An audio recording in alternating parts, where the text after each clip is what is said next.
So far I've talked about frequency distributions and ways of displaying them. Histograms, frequency ogives, cumulative frequency distributions, these all preserve and display all, or nearly all, of the information in our data. But that in itself might be a problem. Sometimes we can have just too much information, too much to communicate succinctly to someone else. There's a need then for convenient summaries that capture just particular aspects of a distribution. The first of these I want to look at is location, or sometimes it's called central tendency. Why do statisticians use the word location? Well, the idea is actually rather simple, and it's something like this. Imagine that we have here the real line with all numbers ranging continuously from -infinity to +infinity.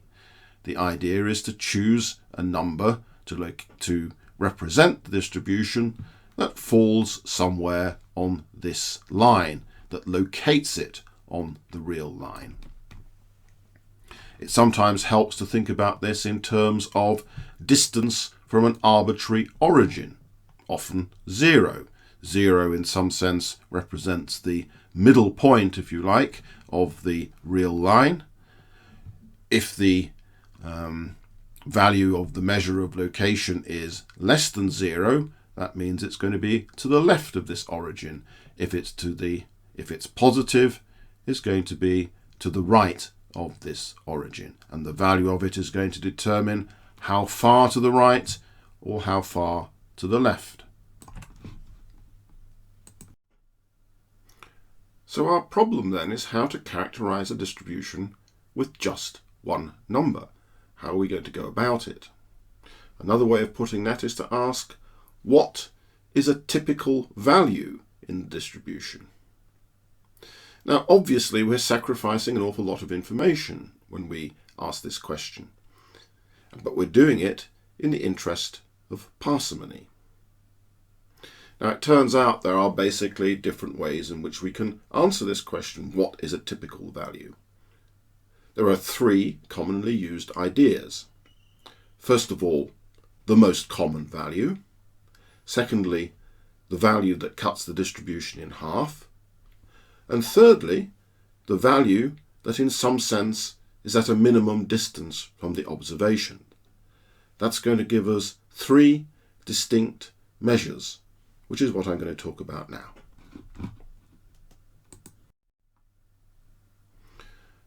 The first measure I want to talk about is the mode.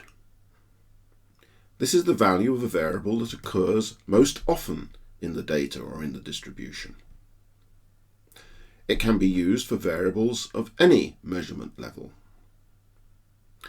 For nominal variables, however, it's actually the only measure of location that we can use.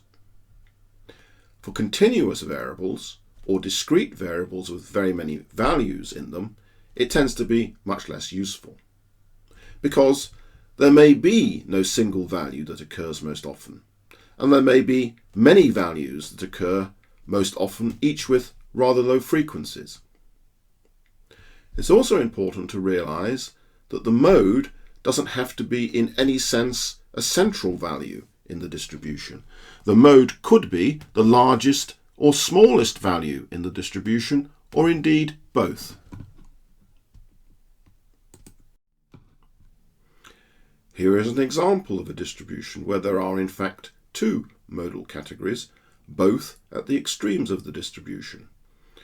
What we have here is a measure of democracy, a measure of institutionalized democracy, openness of political institutions, for 160 different countries. The data come from the Polity 5 project. A score of 0 means the lowest level of democracy, and a score of 10 means the highest level of democracy. Clearly, this distribution is bimodal. There are two modal categories. 31 countries have the lowest value, and 31 have the highest value, with the rest spread out in between.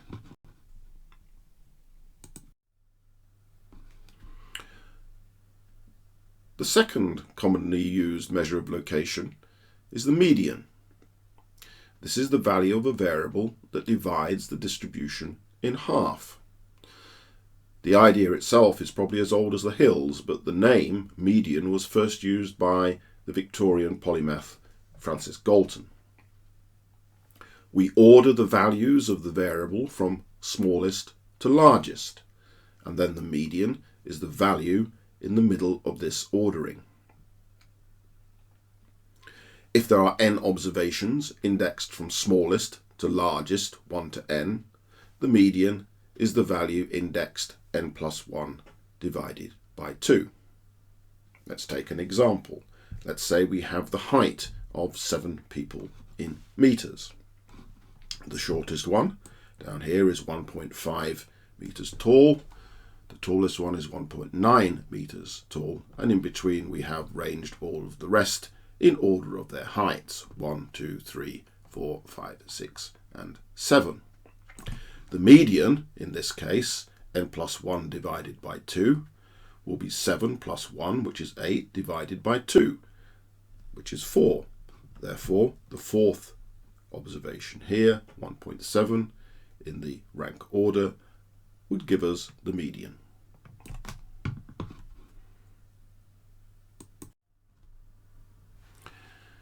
You might have noticed that there is a problem. If n, the number of observations, is even, then there's no value that corresponds to n plus 1 divided by 2.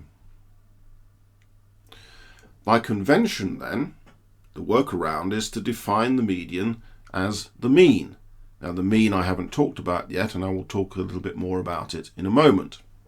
So we take the mean of the two values falling on either side of those corresponding to n plus 1 divided by 2. Let's look at an example to make this all concrete. Here we have the height of 6 people rather than the 7 that we dealt with in the previous example. We have their height in meters, 1.5 meters through to 1.9 meters. There are just 6 observations here. The rule n plus 1 divided by 2 would give us 3.5, but there is no observation that corresponds to that. So what do? Well, we take the third and the fourth observation, the observations that lie on either side of 3.5, we add them together and we divide them by 2. In other words, we take their average, and that will give us the answer 1.75. That is the median for this distribution. Another way to think about the median is to connect it to the idea of the cumulative relative frequency distribution. In this case, we've got an example here of a cumulative relative frequency distribution of annual household income in the UK. Recall that the median is the value that splits the distribution in two, 50% above and 50% below. Therefore, if we take our cumulative relative frequency distribution and project a line across from here and then down to here, then the median is directly readable. In this case, the median value is £15,808.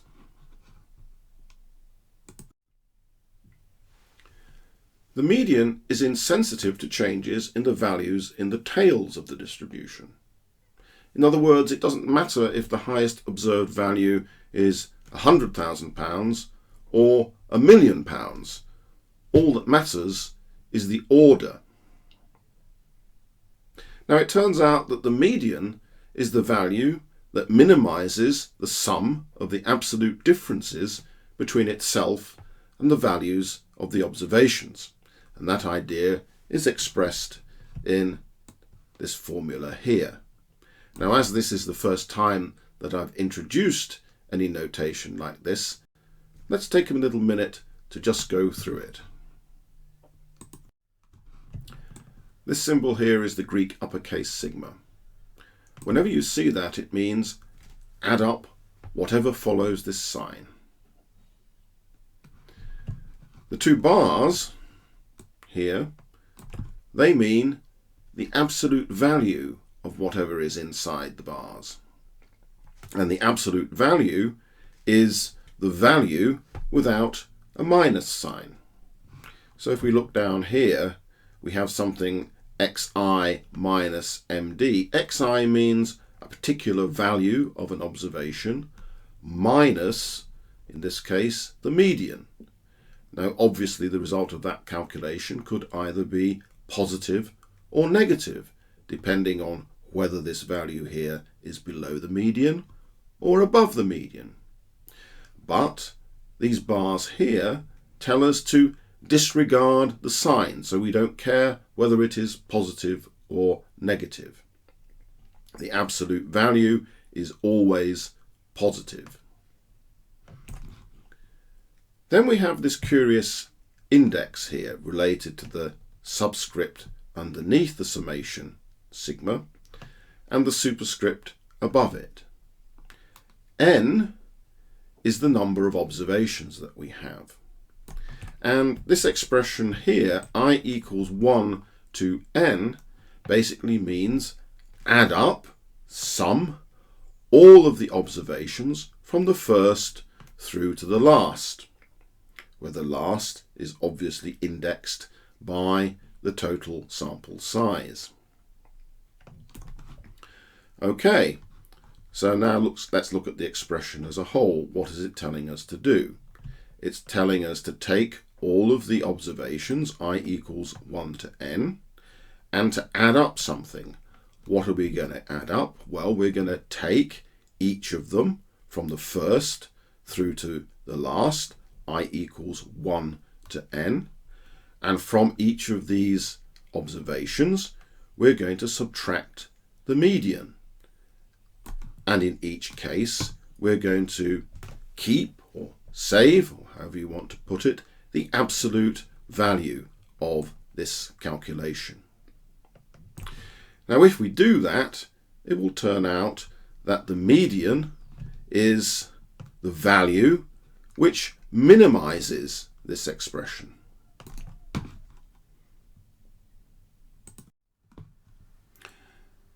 The arithmetic sample mean of the observations for variable x is defined as x bar equals the sum of xi over n. Notice here the way I've written this down. The summation is implicitly over I equals 1 to n. In other words, I've omitted the subscript and the superscript. And generally that's what I will do when the scope of the summation is obvious, and only put it in whenever I need to disambiguate what exactly is being summed. The idea of the mean goes back at least to Pythagoras, and probably before that for all I know. The symbol x bar almost universally denotes the sample mean. But be careful, in the textbook Agresti uses y bar, so when Agresti writes y bar, he means the same thing that I mean by x bar. We can put this expression into English. In English, it means add up all the observations of variable x and divide this sum by the number of observations.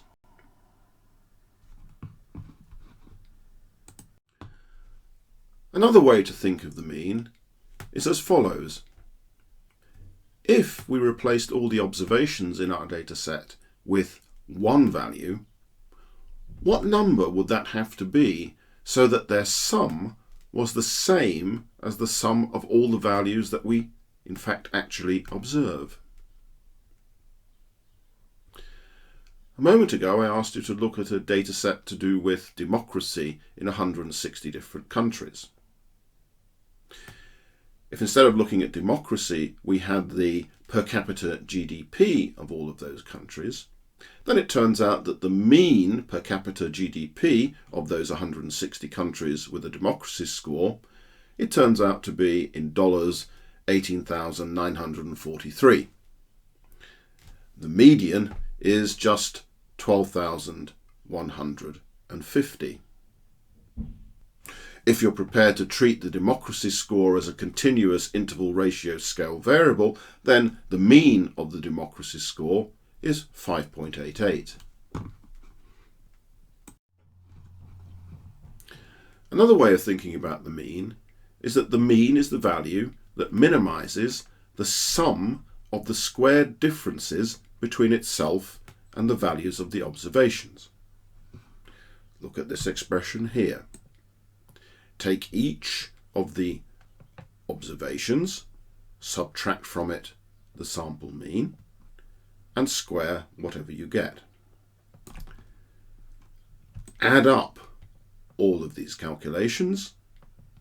The mean is then the value which minimizes this expression, which minimizes the summation. The idea of choosing the value of something so that it minimizes the sum of squared differences between itself and the observation turns out to be very important and very general. It's a recipe that you're going to meet again in this course later on. The idea of representing a set of observations by adding them together and dividing by the sample size seems obvious, actually even trivial to us. But it wasn't always so. Astronomical observations in the 18th century were plagued by measurement error. The technology was such that different people would reach different conclusions based on different measurements of the same thing. So where did the truth lie? How could we resolve this? What could we do? We choose the best observer or the best observation, but how would we know what that was? Well, the mathematician Gauss came up with a better idea. Take all of the observations and minimize the sum of squared errors, which basically amounts to taking the mean of the observations. People often ask, why go with squared differences rather than absolute differences? And this is an entirely reasonable question. To put it another way, why has the median featured less in the development of statistics than the mean? The short answer to this is mathematical and to some extent computational simplicity, which proved crucial for getting some of the most fundamental aspects of statistical theory off the ground.